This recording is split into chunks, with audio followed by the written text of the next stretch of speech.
What does it take to create a vibrant, thriving life? First, the sad news is that Thoreau was right. Most people are leading quiet lives of desperation, lacking in meaning, fulfillment, and vitality. But we choose more. We choose to create extraordinary lives. And the Art of Vibrant Living show entertains you with inspiration, empowerment, and education to create your life into a masterpiece. It's time. Let's vibe up.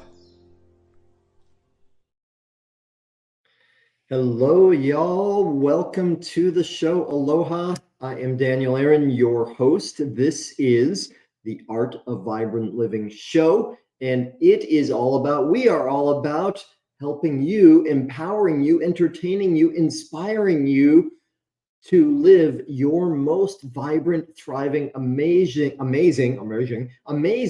passion-filled, purposeful life, which does not tend to happen accidentally. It takes some intention, and for most of us, some education. This is going to be an amazing show on that note, because how does the expression go? I forget who said this, but once the mind is stretched beyond its normal confines, it never goes back to its original dimensions. Is that Einstein throw? I don't know. Let me know later or in the comments. And this show in particular, we got an amazing guest. I'll tell you more about her in a minute.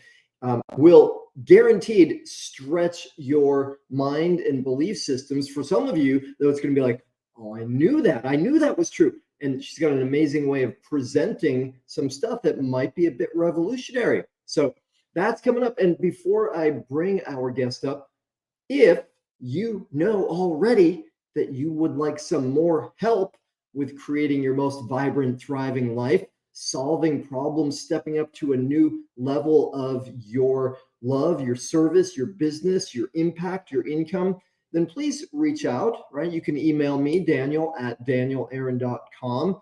This is what I do. It's my passion. It's my purpose.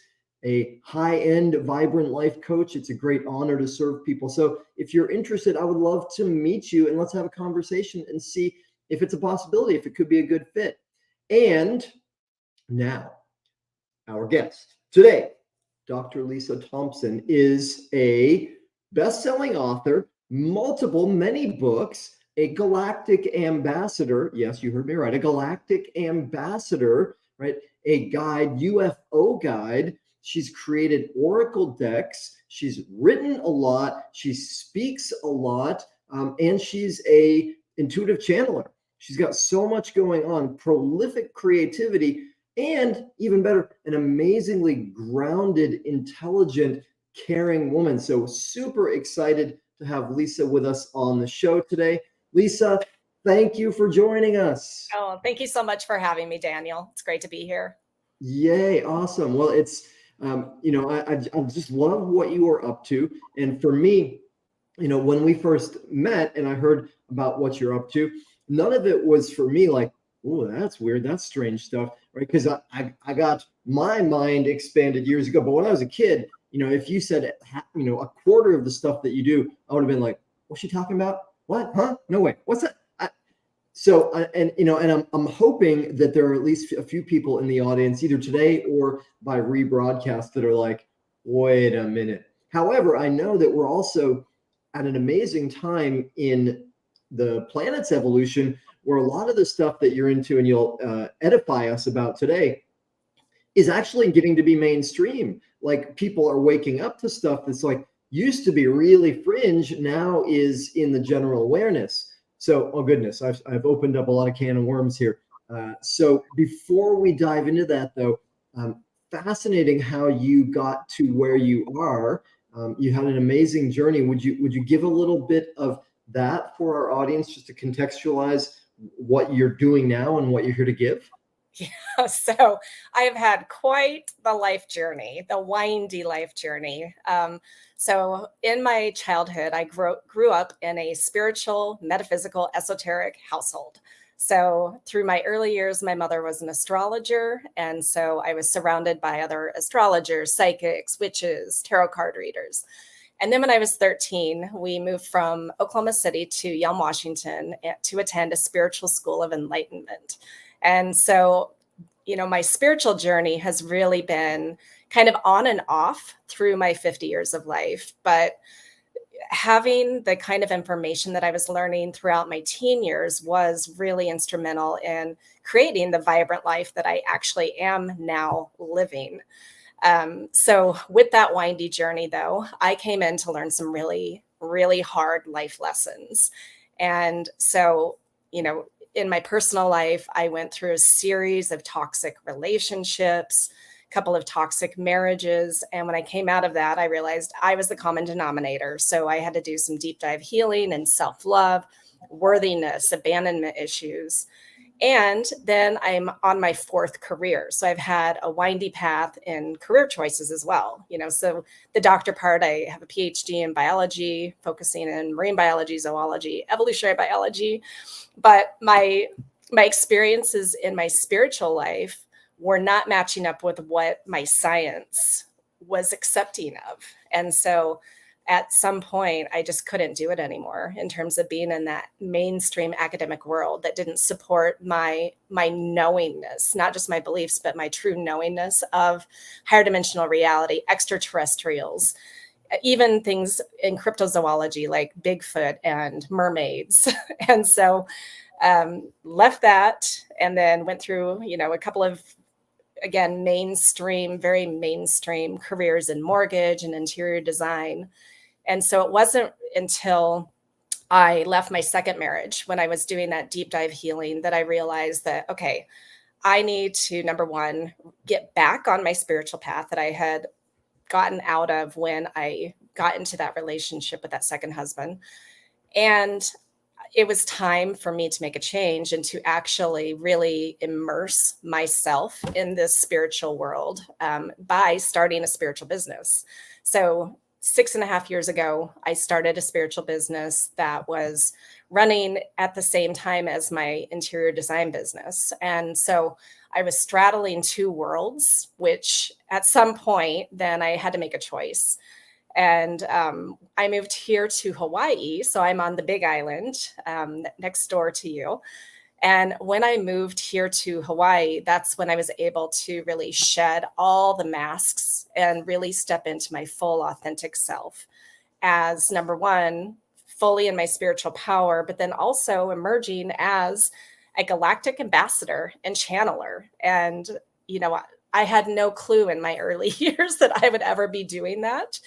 But I've been an experiencer my entire life. I've been on spacecraft, and I've known about extraterrestrials and seen spacecraft throughout my life, but I never thought it would be part of my business or my career. Yeah, beautiful.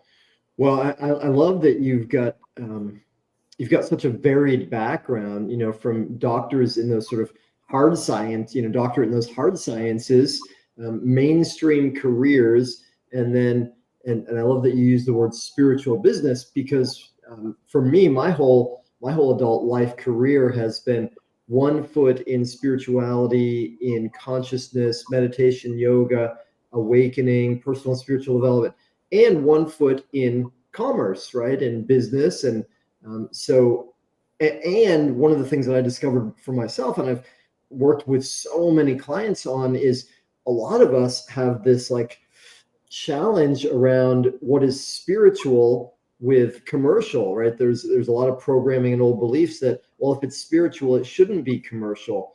And that's messed things up for a lot of people. So yeah, I love that you speak about it in such a grounded way, and that you embody a spiritual business like that. Go ahead.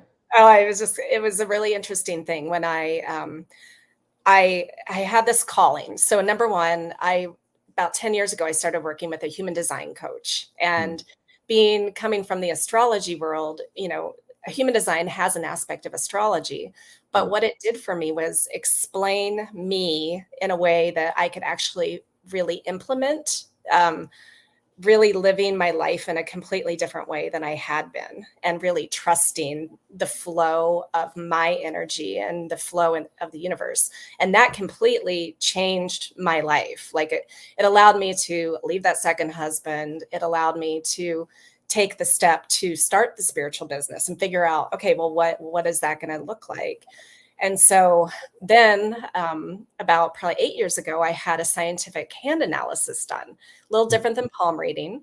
But in my hands, I have a marking that it's like a 1% marking where I am meant to be an identity transformational leader. Some would say a spiritual leader or healer, teacher, but my friend Pamela, who's one of the absolute world experts in this, she's trying to change that to more of that identity transformational leader.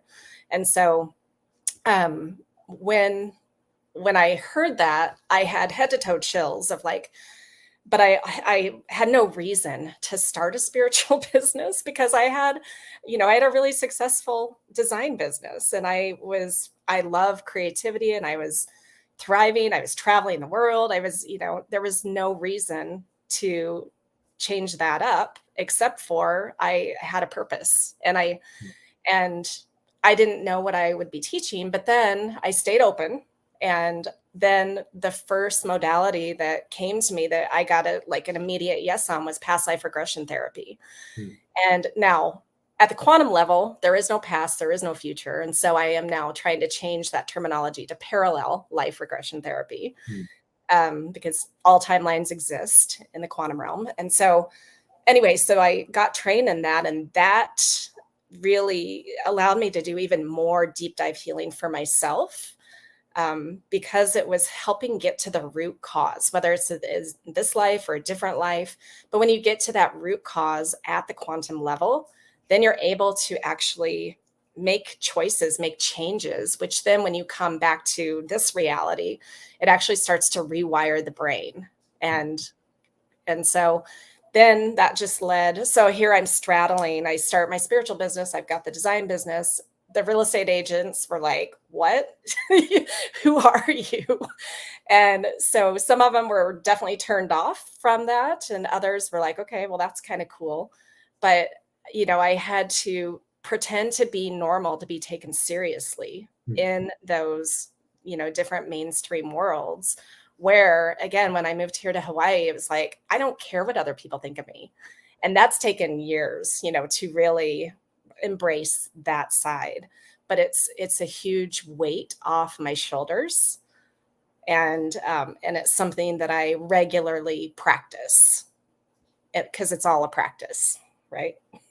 Absolutely, yeah. Well, and so a couple things you said I think are really worth pointing to and amplifying here. One is you humbly and vulnerably shared that even though you had certain spiritual awareness or gifts that you knew about, I think from a very young age, you still had challenges on the human level, right? Yeah. You talked about toxic relationships, and there were thought patterns and emotions, and right. And it's really, I think, such an important thing for all of us to know.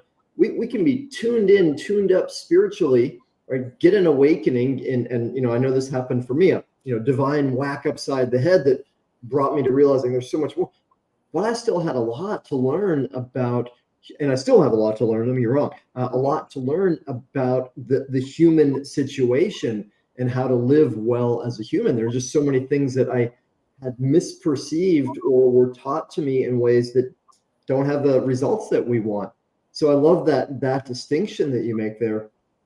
And you want to say something about that before I go on? Yeah, well, Yeah. I just, those of us that come here to Earth School, most people come here to experience the challenges so that they can learn and grow and gain the wisdom.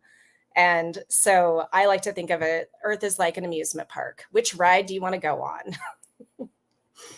Right. Well, I love that analogy too, because sometimes I work with astrology, and when I see in someone's chart that they are moving into a likely energetic period where there's going to be sudden change, right, which represented by the planet Uranus, then my favorite analogy for this is like if you go on a roller coaster, such a different feeling if somebody pushes you on and you're like, no, I don't want to do it. I don't want. And then the bar comes down, clunk, and you're like, oh, I can't get out of it now. And then it starts going, and the whole ride is like, this is horrible.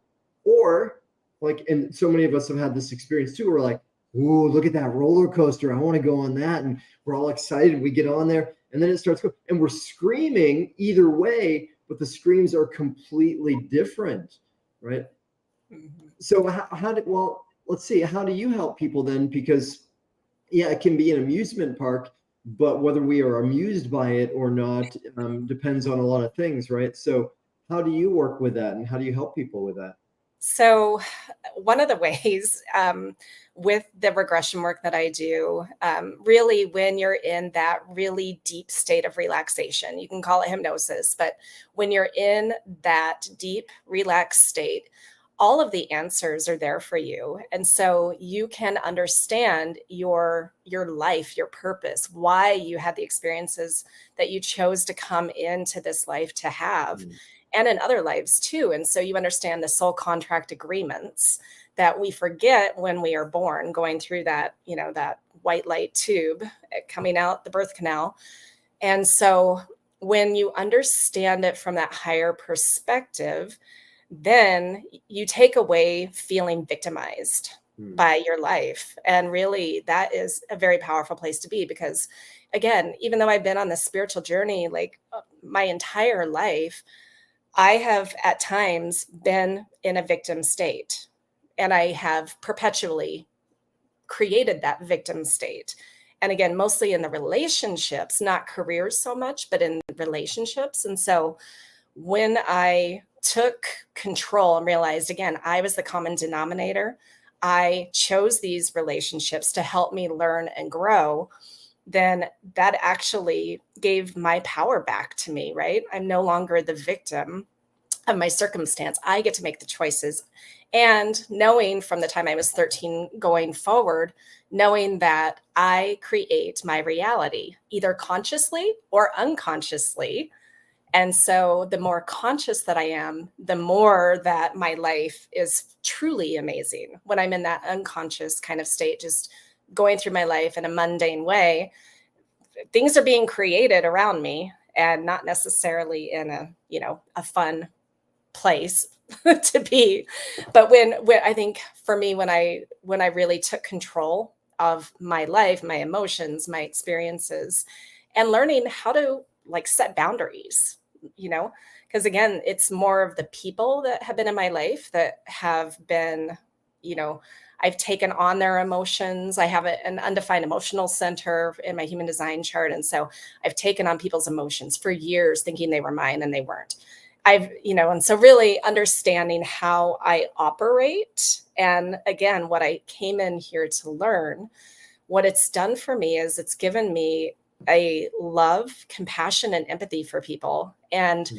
gotten me out of my judgment of people. Because in my younger years, I was very judgmental of people, even, in domestic violence situations where be like, how can you stay in that kind of relationship? And then I got to experience one and I realized, oh, that's how you stay in that kind of relationship or why. And so when the more experiences that I've had, the more wisdom, and again, just like coming from a heart space that I've been able to do, and then working with the extraterrestrials over the last few years and really channeling their messages from those higher dimensional realms, that has, I think, helped me even more so. Mm. All right. Wow. Okay. So there's so many good options of directions to go in here. I'm gonna pop up a comment that came in from Brian related to something you said earlier. I don't care what other people think of me, right? And agreed, that's a super powerful thing. And something that I noticed about you right away that I appreciate. Well, it reminds me actually of the way you spoke of it earlier. I think about Wayne Dyer, right? Great spiritual teacher, author. I think he wrote 50 books or something like that. Lived in Hawaii also for a long time. And I remember in, I don't know, one of his last books, maybe it was his last book, he talked about for the first, I don't know, it was like 35 years of his life, he was trying to kind of hide the spiritual message, right? Trying to put it in normal language with some idea that would make it accepted. And he's not the only one. There are other luminaries now who we could talk about that have said the same thing. And almost always they reach a point where like, you know what? I don't want to pretend. I don't want to put it in a certain way so that other people, I think, one of my friends calls it the rampant fungus of Witot. Witot standing for what I think others think, right? And you do this in such a great way. You're like, this is the way it is, right? You're not saying that everybody has to believe anything or see it the same way, but this is your experience. This is what you're sharing. And I think to me that lends such a great air of credibility to what you're sharing about. And I want to transition into some of that now, some that maybe we can stretch some people's ideas about the way the world works. When we're talking about channeling and different races, if that's the right word, and you talked about Sasquatch and mermaids and these things that for me it's not a stretch, but there was a time again when I didn't believe it. So I don't know where's the best way to go with that. Maybe channeling is the place to start, and would you give just a little bit of a explanation in case anyone's really not familiar with what that means and how it works? Yeah. Well, and actually, everyone channels, whether they realize it or not. Anytime you are doing anything in creative expression, creating artwork or music or dance or anything like that, that is letting the creativity flow, you are channeling that. Now, what channeling typically means when we're talking about, I am now a vocal channel. Some people channel through writing, but what I have done is I have learned how to put my ego of Lisa to the side, and then I allow higher dimensional beings to channel through me, to vocalize through me. So they use the words that are in my brain. They may put the words together in a completely different way than how I would normally speak as conscious Lisa, but they channel these beautiful messages to really give humanity hope for this shift that we are going through right now from third dimensional reality to fifth dimensional reality. And so coming from that higher perspective, they can see everything that we are experiencing. And so for me, really, it's just getting myself into a higher vibration first and foremost, because you can only channel what your vibration is. So if you're in a lower vibration, you're going to channel lower vibrational entities. And so when I get myself in that state and I just know, how to connect with them, and then I just trust that whatever they're going to be speaking about is, number one, coming from a place of love. Some of the channelers out there, they will channel fear-based messages, and what you focus on is what you are creating in your life. And so you get to actually choose what you're focusing on, and that is going to be your reality. And so it started through writing for me, and then I slowly opened up my vocal channel. I did grow up in that spiritual school, which was a channeled ascended master being channeled through Jay-Z Knight. So Ramtha was the one being channeled.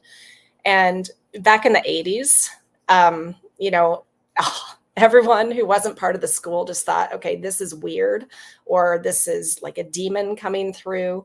There were so many judgments on it. And so for me to actually start channeling, I had to get over my own judgments of what channeling was, and even of, again, what are people going to think of me if I start channeling? And the messages are way more important than the ego of Lisa.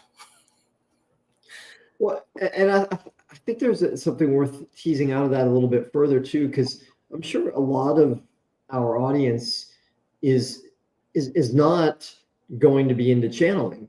However, everybody has some degree of, can I share this authentically? Can I be myself fully here? And is that okay? That it takes what's E. Cummings, it takes great courage to be yourself, something like that, right? So the ability to just be 100% authentic, and that great line from the Course in Miracles, it is in our vulnerability that our true power lies, right? So I love that you embrace that and you went into it. So what I think about is, right, there's some famous channels we know, Esther Hicks, Abraham Hicks, right? So Yeah. people that are in the New Age world, that's probably the most known one. There's Basho, right? And I remember hearing the story of Basho and the moment of realization that how that came to be, and that was through seeing a UFO, and like reality changing moment for that person. So what's it like? I mean, I guess, is there more to say about how it was for you in the beginning and what it's like for you now, being a channel? Yeah. So again, I've been an experiencer my entire life, but I never thought that I would, be an ambassador, a spokesperson for the ETs. And it was about 5 years ago that I met my Arcturian family. Now I'm many more things than just Arcturian, but that's the first group that really came to me in a very conscious way. And their message to me was, you are one of us, we are one of you, we are family. And so over the last 5 years, I've really developed that connection with them, understanding who they are, who I am with them, knowing my role in that world and how it relates actually to Earth Lisa here. And so that's the first group that really wanted to start speaking through me. And it was last year, early 2022, that I was having some sessions with some of my different friends that do healing modalities. And in the session with my friend Tracy, that was the first time that I opened up that vocal channel. And so, number one, I was channeling for my higher self, but then my Arcturians, they wanted to speak through me. And I was in that deep relaxation state. Yeah. Somewhat hypnotized, we could say. And it flowed through me. And so that was like, okay, maybe I can do this. But really what made it much easier for me was knowing that what I'm channeling is actually me from those other realms. And so because it is an aspect of me, because we are all multidimensional beings, then there's no separation. And so that allows it to just flow much easier. And there's nothing to be afraid of what's coming through me because it is me. And I think that when I realized that with the Arcturians, then there were 12 other groups this year that wanted to start speaking through me as well. And so when I realized, again, those are simply other aspects of myself, just like, you're talking about Bashar, Daryl Anka, who channels Bashar. Bashar is an aspect of him. That's a hybrid Sasani. That is him. And so when we're connecting in that way, then it makes it much easier, and it just flows. Mm. Wow. Okay, cool. Fascinating. So one of the things that I always aim for in my life is that I can allow any piece of information or energy to enter and evaluate its helpfulness based on the energy of the message rather than who said it, right? Yeah. So as a teenager, like if my mother or father said something, I probably wasn't going to take it in, even if it was very wise, right? Hopefully I've matured a little bit beyond that. And so I guess part of what I'm leading to is some people might, doubt it doesn't fit with their worldview of, Arcturians and beings from other, dimensions and galaxies, and it doesn't fit with their worldview. Though, what can you say about sort of the quality or the energy of the information you've spoken about? They have let you know that, hey, we want to speak through you. Why is that, and what do they have to say? Well, as we are shifting again from a third dimensional, asleep consciousness to becoming awakened, becoming aware that we are way more than this physical body, that we are connected to everything and everyone. We are connected to source. As we're shifting to that reality, then we're going to become aware of other beings that have been around us all the time. And so when we understand that there's nothing to be afraid of with our galactic family that wants to reconnect with us as we're coming out of this deep sleep we've been in, then we're going to become part of the greater galactic community. And we're expanding our horizons. We're understanding things again from that higher dimensional reality. And so, disclosure has been happening finally. Those of us in the ET world, experiencers and people who research it, it's been such a taboo subject for so long. And the Galactic Federation and the other, galactics out there, they want us to know about them. They want us to know that we actually are related to them. We have up to 22 different ET races in our DNA. And that, the more that we are connecting with higher dimensional beings, whether it's the ETs, the angels, the spirit guides, anything in those higher dimensional realms, the more that we understand that, then we understand our place on this earth even greater. It's not just, we're eating, we're working, we're going to sleep. That's not what we're here to do. We're here to be in a state of play, to follow our bliss, to be in joy, to follow passions, to really experience this world in a whole different way. But we get stuck in, number one, our emotional drama. We keep recreating situations. We think that, our career is the most important thing, or money is the most important thing, rather than really energetically flowing. So there's so many reasons why, connecting with our higher galactic family and guides can really help improve our life and live more vibrantly. Yeah, well, thank you. So forgive me here. I want to go like super basic, because as you're speaking, I realized something. Like in my former self, when I heard something like we're shifting from a third dimension to a fifth dimensional reality, right?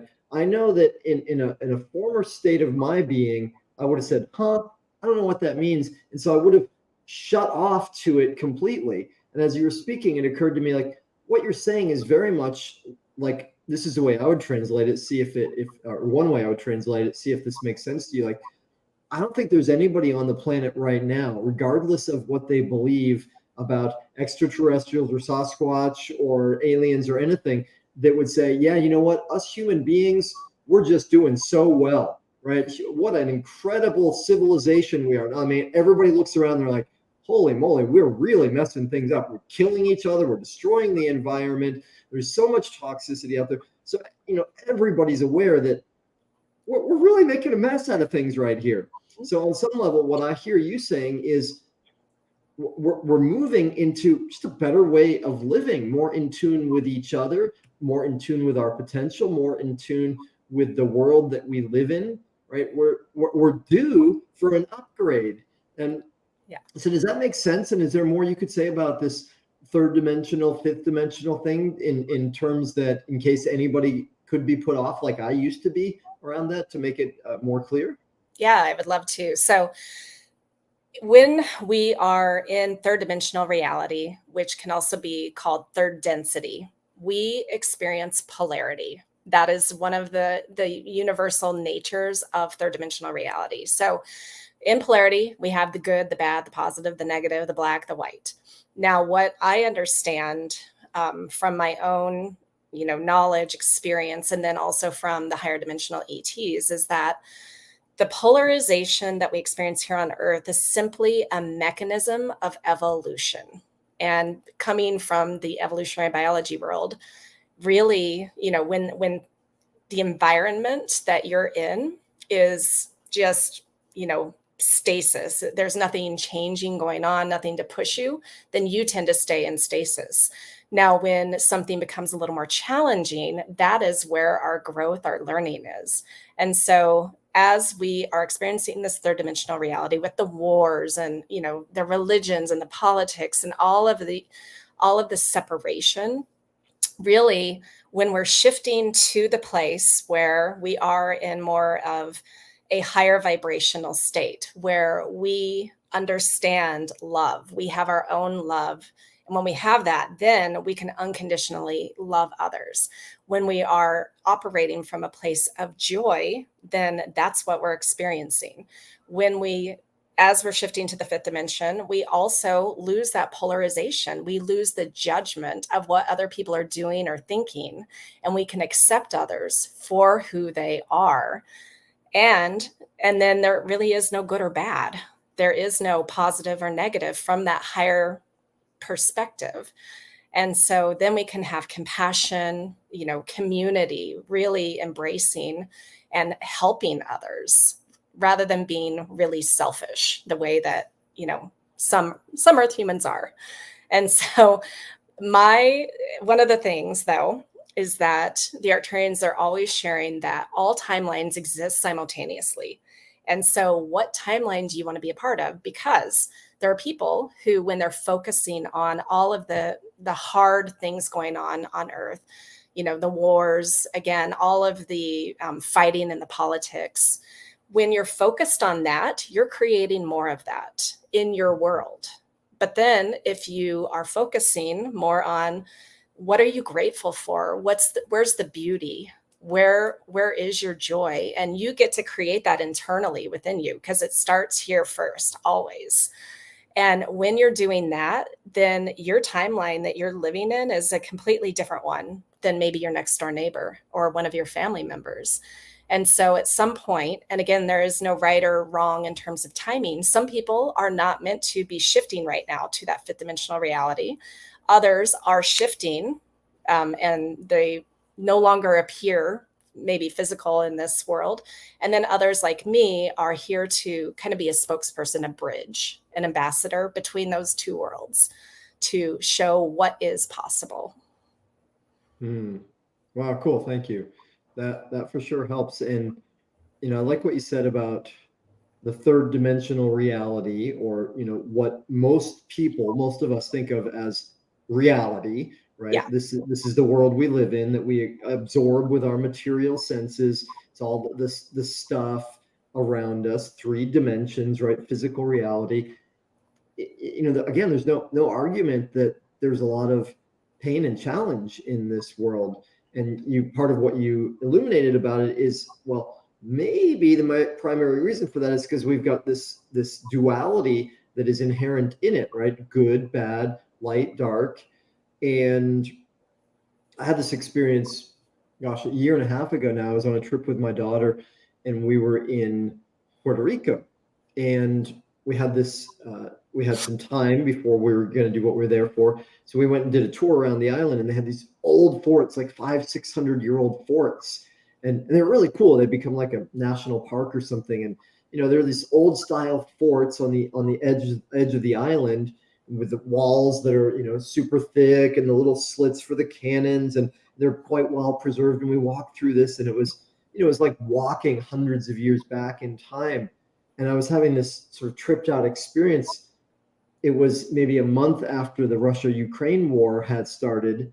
And as I'm walking through that world, I'm thinking, wow, we actually lived in a time where we shot cannonballs, right? And so there's all these people here on the island shooting cannonballs out at these ships.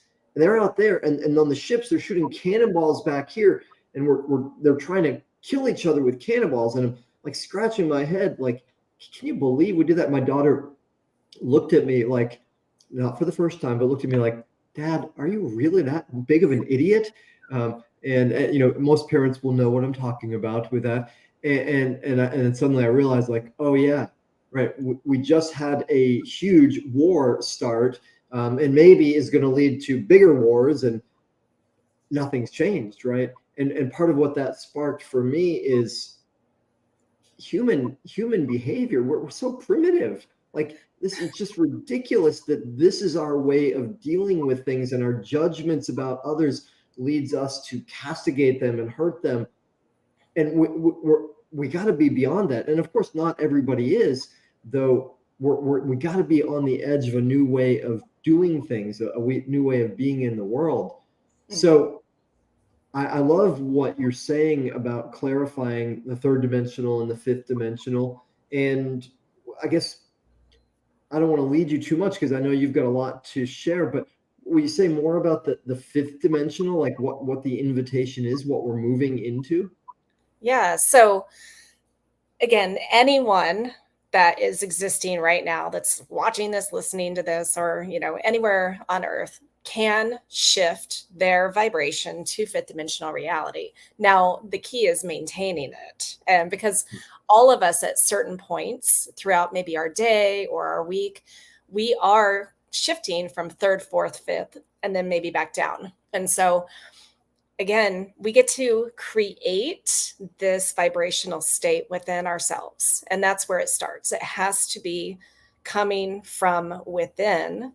And so, in order to do that, deep healing is necessary. Getting over the stories that you keep telling yourself that keep you stuck in your limitation, in the trauma that you might have, holding on to grudges, holding, just all the things that keep us more dense and in a lower vibration.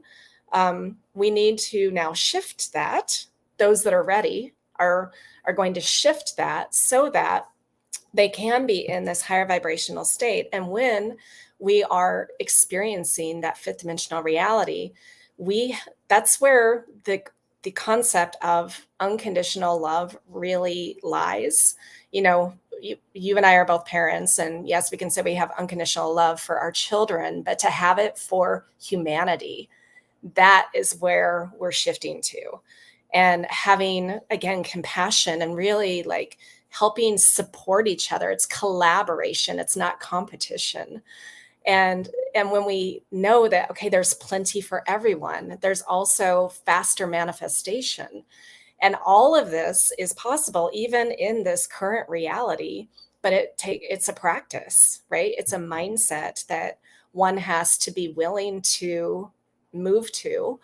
And I have people in my life still that are caught up in their victimization. They are caught up in, rich people, they need to share more. And it's like, no, everyone, there's abundance everywhere.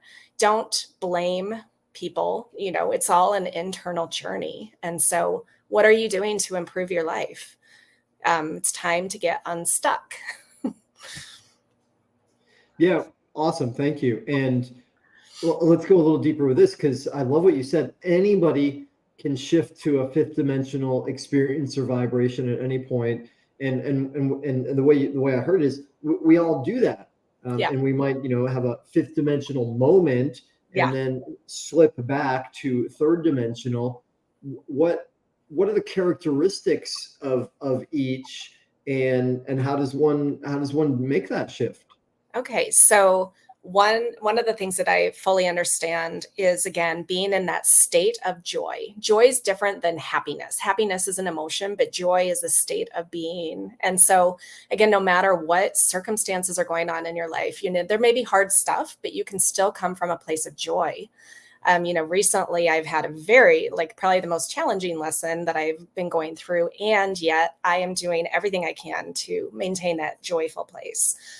So following one's passion, that is a fifth dimensional kind of reality where, when you are truly following the things that bring you joy rather than, staying in survival mode, that's where you're thriving. You are a creator of your reality. You get to manifest things in your life.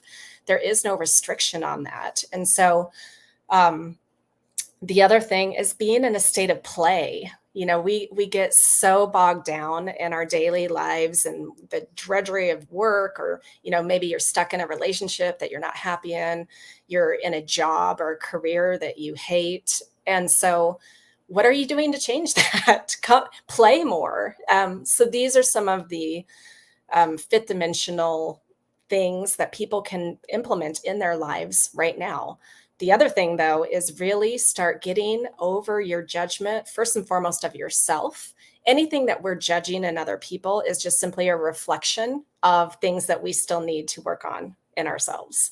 And so the more that we can heal those parts of us, then we stop the judgment, and that gets us out of the polarity. And then we come again more from that place of unconditional love. Beautiful. It's fascinating to me, this piece about judgment, because I remember from when I was a little kid, there was these what do you call it, like the kiosks you would find at drugstores. They would have keychains, right? The keychains at kiosks, and they would have the keychains with names on them. And I remember as a little kid seeing Daniel there, and it said Daniel, and then the meaning of it was judge. And when I was a little kid, I was like, oh, that's cool. That's that powerful guy with the black jacket and the gavel, sitting in the court. And then had a spiritual awakening, got into spiritual communities, and I found out judge, that's a really bad thing.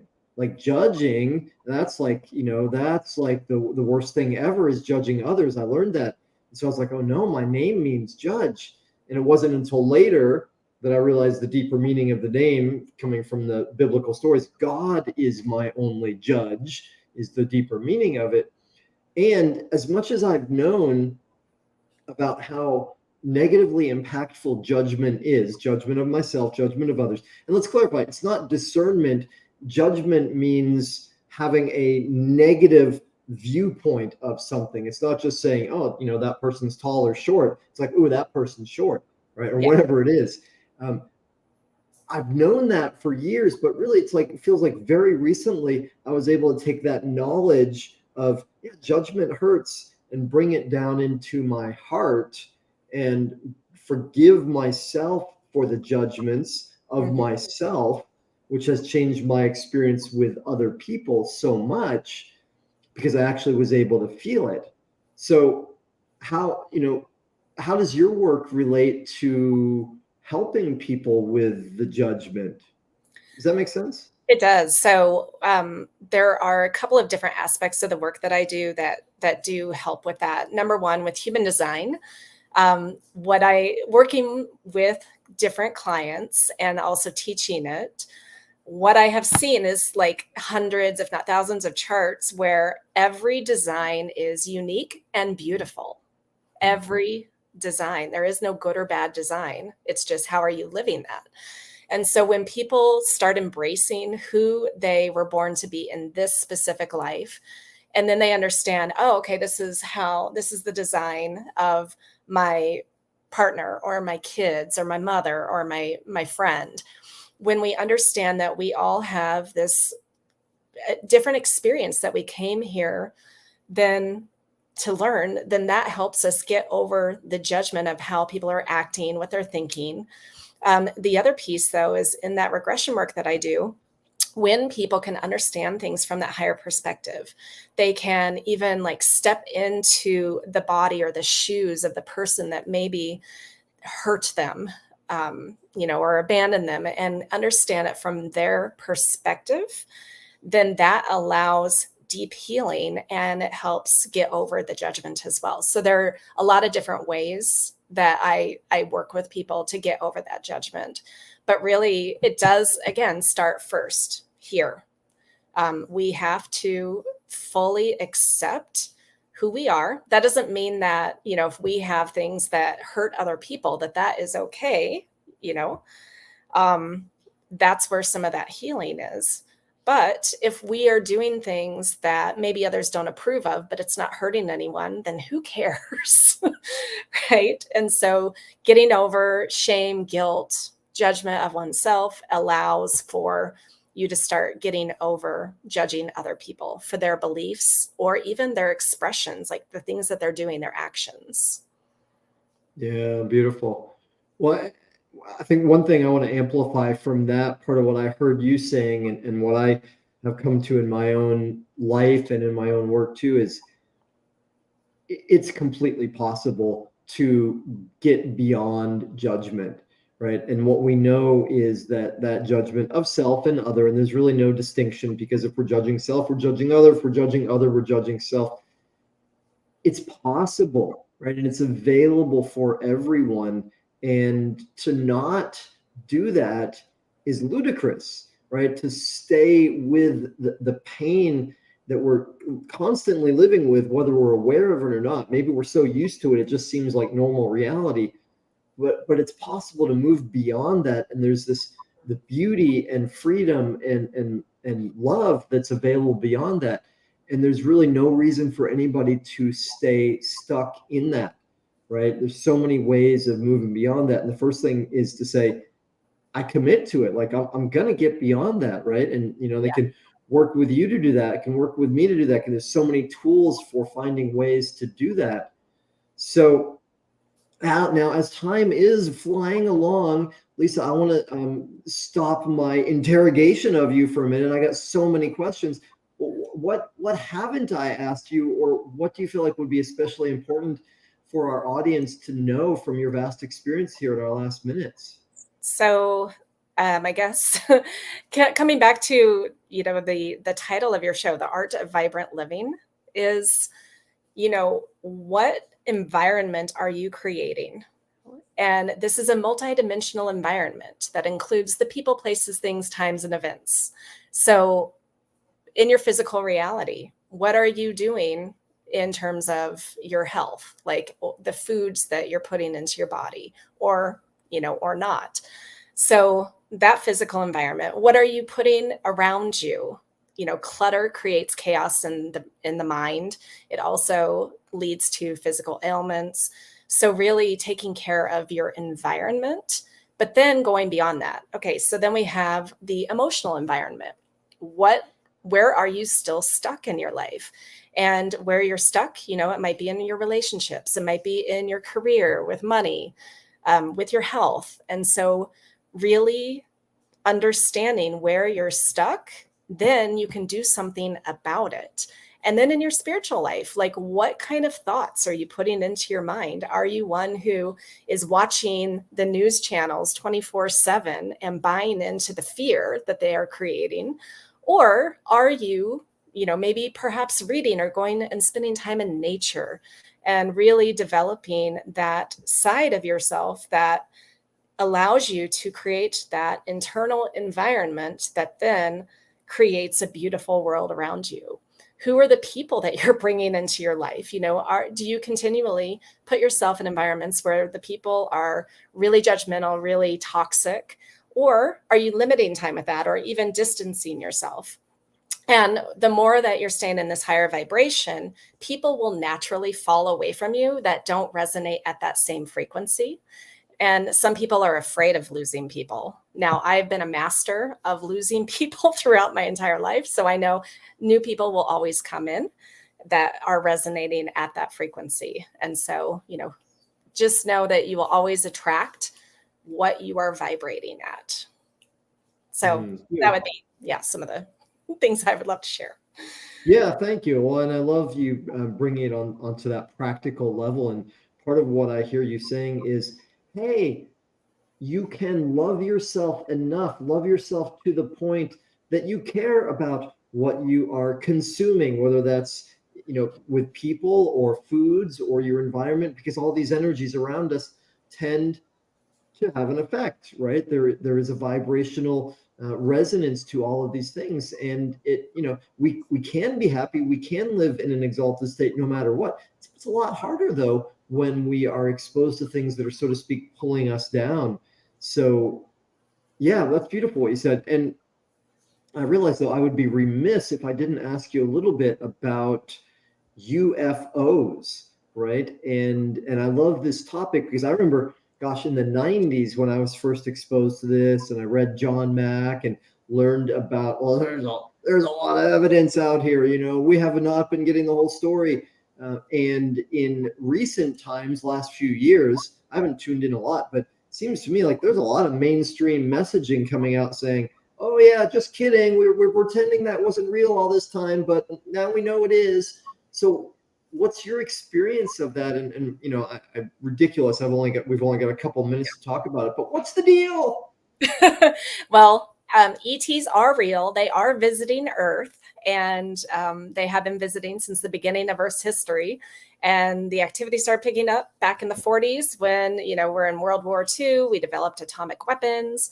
And one of the reasons why they're here visiting us is because they are doing everything in their power without going against our free will here on Earth to help us not destroy Earth. So they are often seen around like nuclear missile sites. They've been known to take out nuclear missiles that have been launched, nuclear power plants. And so they are here, and there are people like me that have experienced them. I have been on spacecraft. I talk to them, I have relationships with them. And so the more that we, again, are emerging as this awakened consciousness of humanity, the more that we are going to be exposed to this. And yeah, it's all over the news now.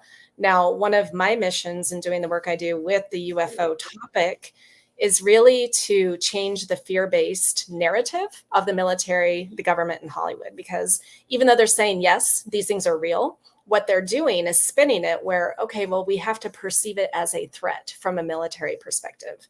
And my answer to that is, if they wanted to destroy us or take us out, they could have done so a long time ago. That's not what their mission is.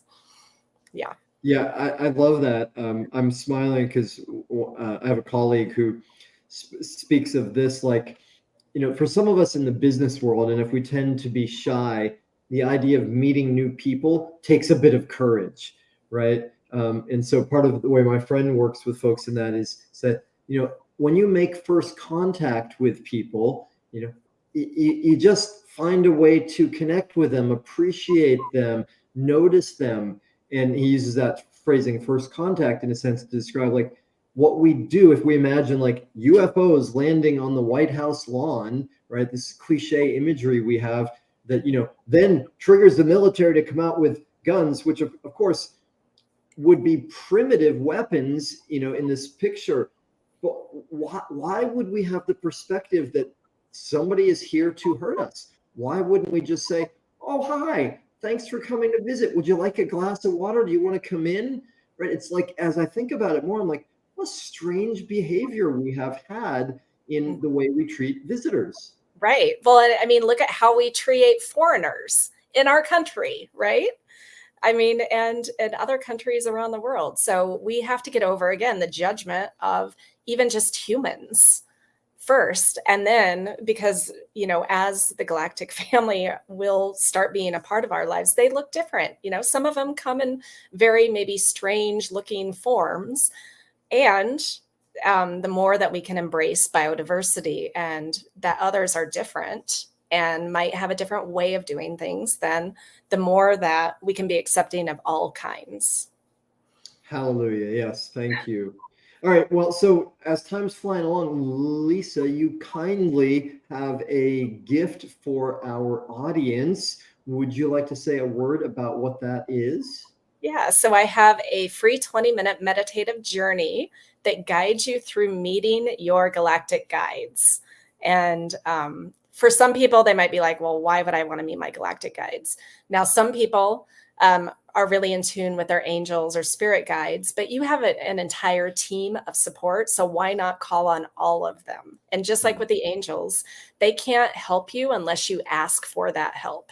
And so the more that you understand who they are and that you are more than just this human existence, then it helps you expand your mind and your reality. That's awesome. Thank you. And there's a accompanying PDF, is that right?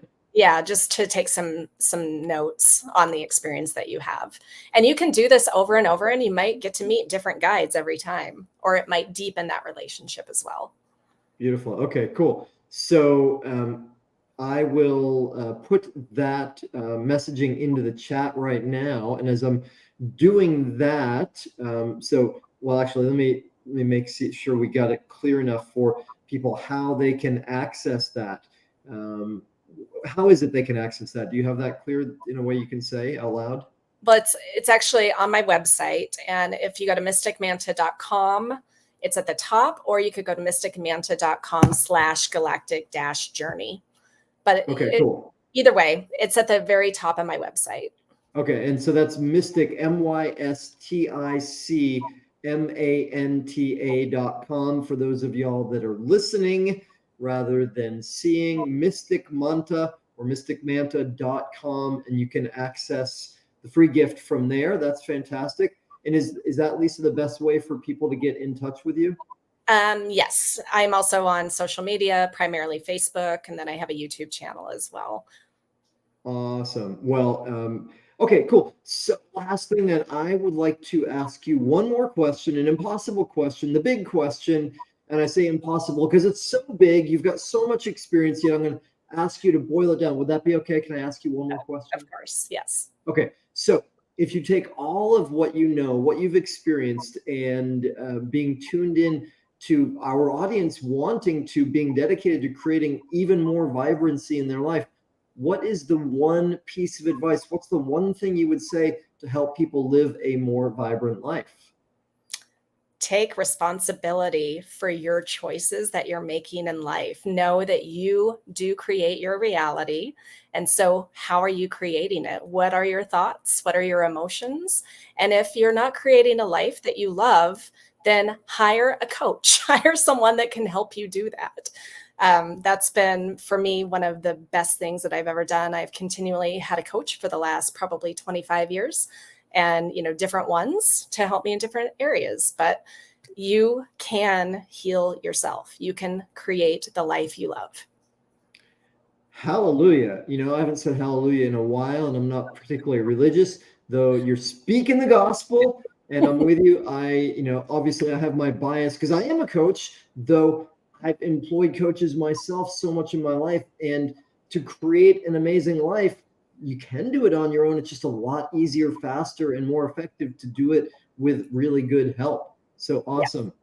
All right. Well, Lisa, goodness gracious, thank you so much for being here, for sharing all this, and for your amazing bravery throughout your life to keep evolving, to face difficult things, and for being so, honest and vulnerable and sharing it. It really, it provides hope, but also I think it helps people know that anything is possible because you've come so far in your own life to have such credibility. So thank you for all that. Well, thank you for having me here. So appreciate it. Awesome. Well, you're welcome. All right. And for y'all, the wonderful, amazing Vibe Tribe audience guests, thank you not only for being here, but for being beyond interested in creating a vibrant, amazing life, for being so committed to that you've actually taken this time. And please take the next step and take just even one thing that you got from this show and say, I'm going to apply that in my life. I'm going to do something with that. I'm going to raise my vibration. I'm going to have a more vibrant life, because as you do that, it changes the world. It really makes a difference. I'm super grateful for y'all for joining. Thank you for giving me the great blessing of being with you. And so I see you again, which I hope will be soon. We got another amazing show coming up next week. Please make your life a masterpiece. See y'all. Aloha. Mahalo for tuning in to the Art of Vibrant Living show, y'all. I'm Daniel Aaron, and may you live with great vibrancy.